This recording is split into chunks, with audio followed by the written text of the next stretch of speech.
adentrarnos en el mundo de las sociedades empresariales acá en Argentina, basándonos en los textos legales clave. Exacto. Vamos a ver un poco los cambios más importantes en la ley, qué define a una sociedad hoy por hoy y, bueno, cómo se estructuran. Dale. La idea es captar lo fundamental de las reformas legales más recientes. A ver, empecemos a desglosar esto. Bueno, mira, el punto de partida, el quiebre, digamos, fue con el Código Civil y Comercial nuevo. Ajá. Ahí desaparecieron las que se llamaban sociedades civiles. Y la vieja ley 19.550 ahora es la Ley General de Sociedades. Claro.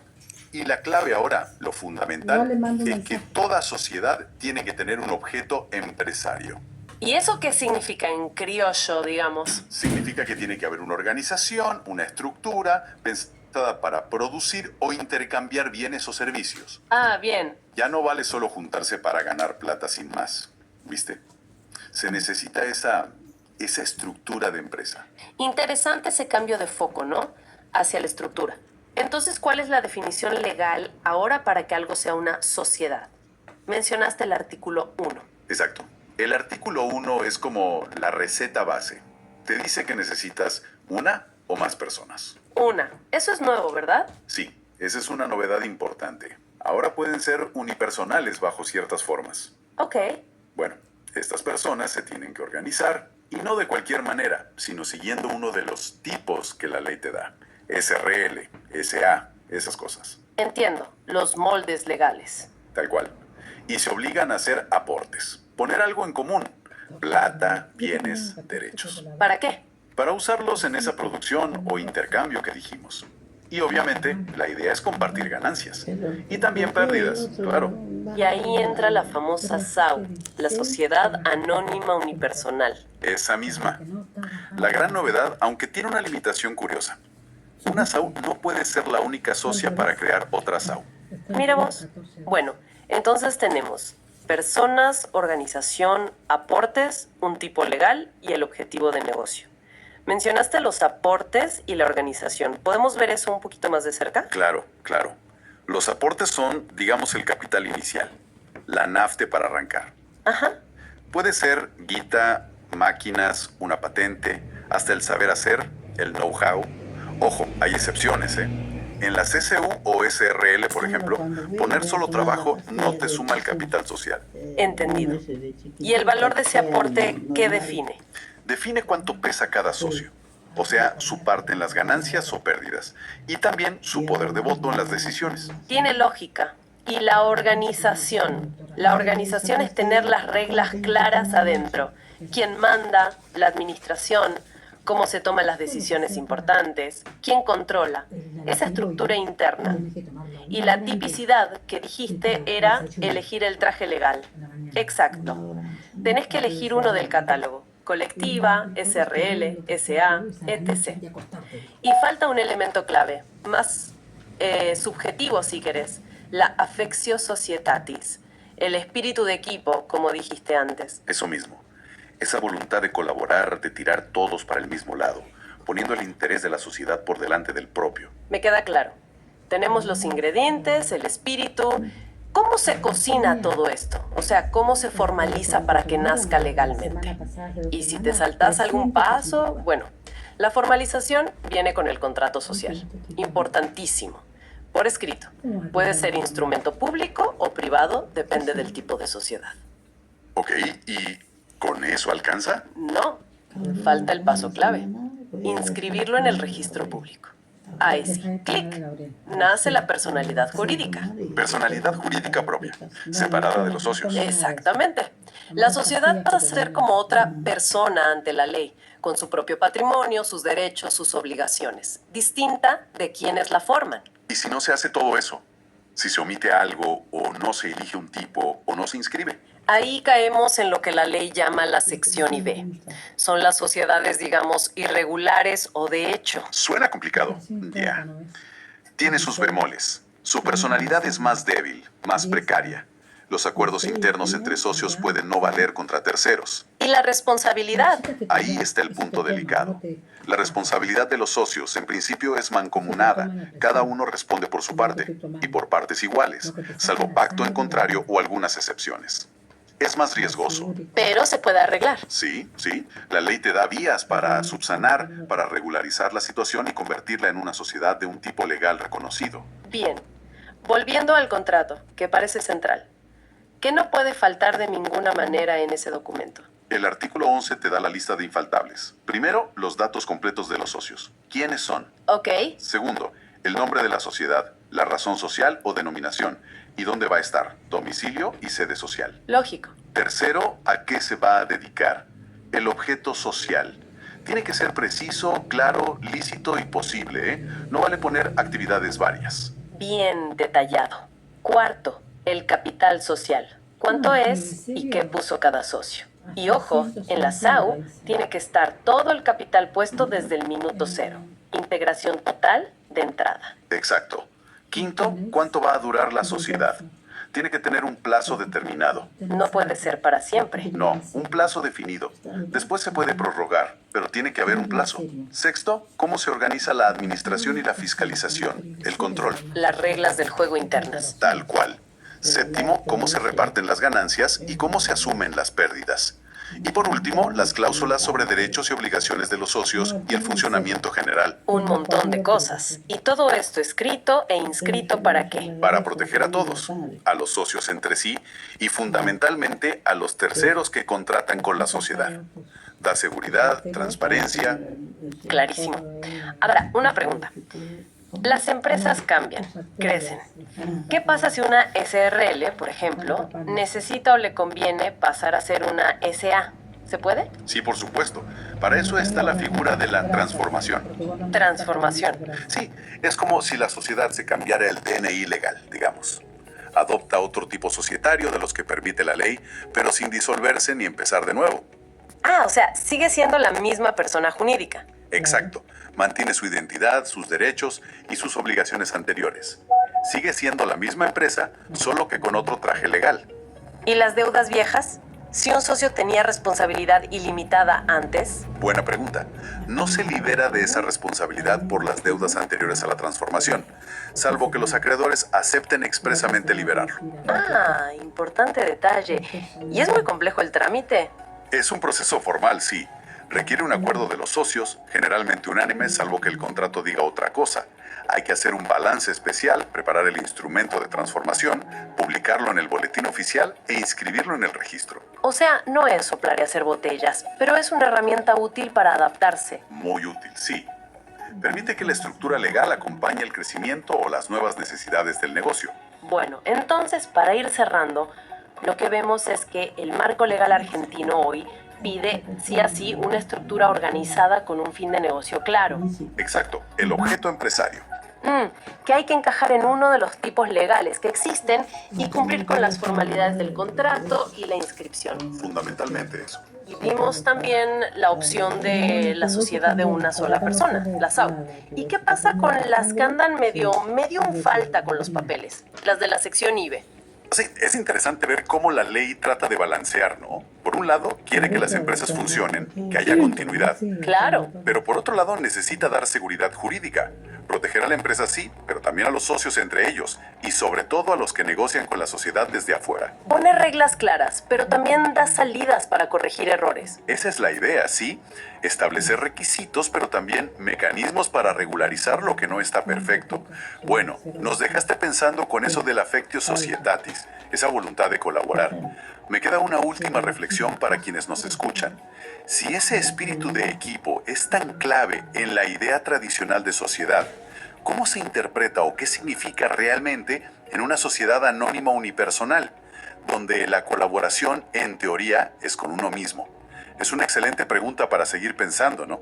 ¿Cómo se reconfiguran esos conceptos clásicos en las nuevas estructuras? Tal cual. Da para charlarlo largo y tendido. Muchísimas gracias por esta charla tan clara. Un placer.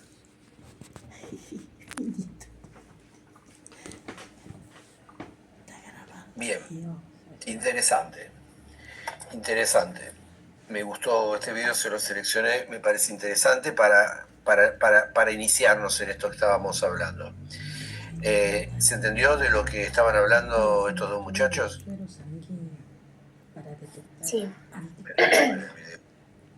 En definitiva era un poco lo que estábamos diciendo nosotros, ¿no? Fíjense que hablan del afecto societae, ¿qué significa? Que tenemos que, no digo que tenemos que querernos, pero tenemos que pensar igual. ¿Sí? Es muy difícil que entre diferentes se pueda hacer un proyecto. Tenemos que pensar más o menos igual, tener el mismo objetivo, querer las mismas cosas, estar de acuerdo con lo que vamos a hacer, que en este caso va a ser fabricar muebles. Nos tiene que gustar, tenemos que tener el know-how del negocio, que por ahí se mencionó. El know-how es la llave, es el conocimiento. Alguien tiene que conocer.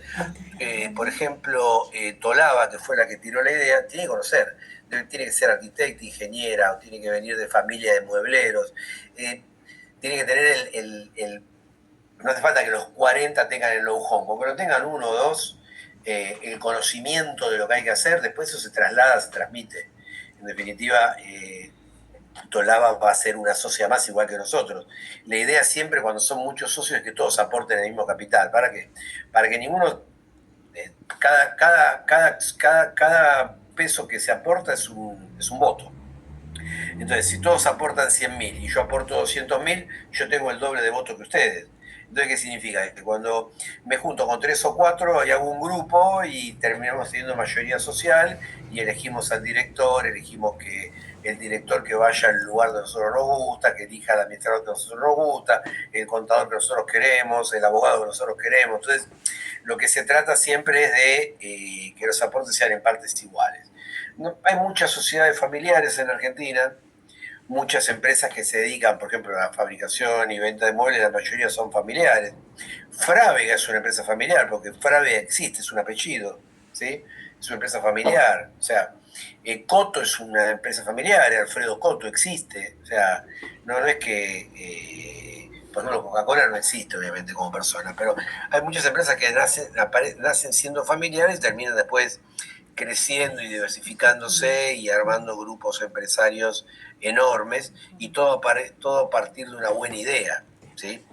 Entonces, es importante que estemos de acuerdo, que todos tengamos el capital, que todos pongamos el mismo capital, y que una vez que nos decidimos, bueno, ahora tenemos que elegir el ordenamiento jurídico. En la República Argentina el ordenamiento jurídico sale de la Ley de Sociedades Comerciales.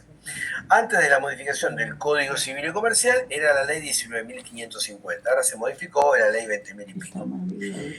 Y cambia la ley, porque antes en la ley vieja decía que para que haya sociedad tenía que haber 2 o más personas. ¿Qué quiere decir? Que lo mínimo para una sociedad eran 2 personas. Bueno, la gran modificación que trae el Código Civil y Comercial, que acá en el video lo mencionan, es la sociedad con uno mismo.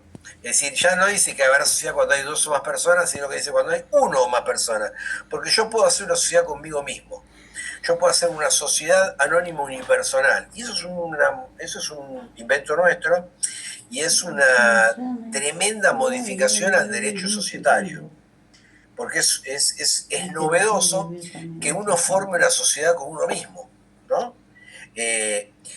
¿Para qué me sirve formar una sociedad? Me sirve básicamente por el paraguas jurídico.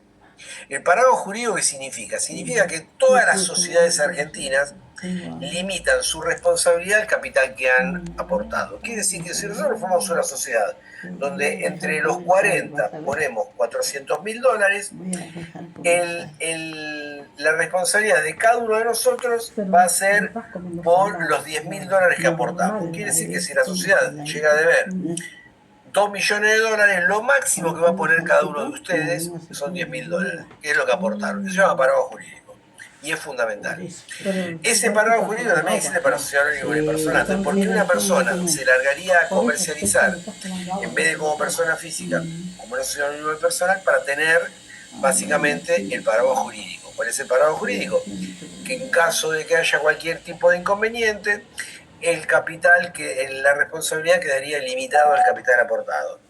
Y no es un objeto menor esto, no es algo no es algo sin importancia, es sumamente importante. Porque yo estoy cansado de recorrer empresas que han quebrado, empresas que no han podido pagar sus créditos, empresas que han terminado mal por, no sé, conozco el caso de una empresa que era concesionario de taxis y uno de los choferes de taxi se metió bajo un camión y se mató, y el juicio que hicieron los herederos hizo que la empresa quebrara. Otra vez vi una empresa que tenía 10 empleados, los 10 se pusieron de acuerdo y se consideraron despedidos, y ganaron el juicio porque cobraban el sueldo en forma salteada, y no pudieron cobrar nada porque cuando fueron a cobrar no había bienes y los socios solamente respondían por el capital, entonces se cortó ahí. ¿Por qué? Porque aparte, ¿por qué conozco esto? Porque en algunos casos o fui el asesor o fui perito auxiliar de la justicia, o sea, nosotros con todos podemos actuar en distintos ámbitos. Pero pasan estas cosas, pasan más a menudo de lo que uno cree. Entonces, tener el panorama jurídico está bueno, y sobre todo cuando nosotros no somos los que administramos. Nosotros somos 40 y le ponemos a un tercero que va a ser el que va a administrar nuestros $10.000 de cada uno, y nosotros no nos podemos hacer cargo de lo que él hace. Si él, supóngase, contrata a un arquitecto que hace los muebles torcidos y tenemos una demanda, no sé, supóngase que equipamos un comedor escolar y lo equipamos y todos los muebles se vienen abajo y hay chicos heridos, y van a ir contra el fabricante de los muebles. Y nosotros somos los que pusimos el dinero, pero no somos los que fabricamos los muebles, no somos los que contratamos al carpintero, no somos los que contratamos al colador, no somos eso. Nosotros pusimos el capital. Entonces, nosotros, ¿por qué tendríamos que hacernos cargo de algo que hizo el director? Entonces, el director es el que va a responder, ya sea uno o varios. El directorio puede ser uno o varias personas. Puede ser, esas personas fueron las que tomaron la decisión y nosotros tenemos que pagar, no parece justo. Pero tampoco parece justo para que para esos chicos que están en el comedor escolar, que alguno tuvo algún inconveniente más importante que otro, tampoco es justo que ellos se queden sin su resarcimiento. Pero ¿quién tiene que pagar en ese caso? Y parece que el que tiene que pagar es el director. Ahora, el director es solvente, bueno, ahí ya llevamos otro problema. No pongamos a cualquier director. No pongamos un jubilado que tiene 82 años y apenas se puede mover. No pongamos, digamos, una figura simbólica, pongamos una persona que realmente haga las cosas como corresponde, que lleve la empresa como corresponde, que lleve bien la contabilidad, que esté bien en la parte administrativa, que esté bien en la parte legal, que esté bien obviamente en la parte de producción y que esté bien en la parte de comercialización. No podemos poner a cualquiera. Y decir que el director no puede ser cualquier persona, no puedo pagar 2,50 pesos, no puedo pensar en eso. Tenemos que pensar en algo a escala, porque nosotros queremos proteger esos $10.000 que cada uno de nosotros puso. Fue mucho dinero. Y si en vez de 10.000 pusimos 100.000, esto es más. Y si en vez de 100.000 pusimos 1 millón, es más. Imagínense que hay emprendedores que hacen edificios enteros, ¿sí? Un edificio entero que cada departamento se vende en $200.000 y que el terreno nos costó $4 millones, no lo podemos hacer con $10.000 cada uno. Tenemos que poner mucho más dinero. Entonces, si vamos a vender departamentos, no podemos contratar a cualquier arquitecto, cualquier ingeniero, cualquiera que administre, porque obviamente si el edificio se cae abajo, tenemos que pagar nosotros. Aparte de perder lo que nosotros pusimos, tenemos que hacernos cargo de los daños que le provocamos a terceros. Entonces, hay que tener mucho cuidado con eso, y por eso tenemos que elegir una forma jurídica. Y acá viene algo que subyace del video, que se mencionó y que es realmente importante. Dentro de las sociedades, acá le llaman IB, que sería capítulo 4, en números romanos, le dicen IB, pero es capítulo 4, en números romanos, habla de las sociedades de hecho. Y ahí tenemos un problema, porque una sociedad de hecho es una sociedad irregular. Irregular no es ilegal, es irregular. ¿Qué significa? Que no completó todos los requisitos para adoptar alguno de los tipos o formas jurídicas que dije o que exige la ley de sociedades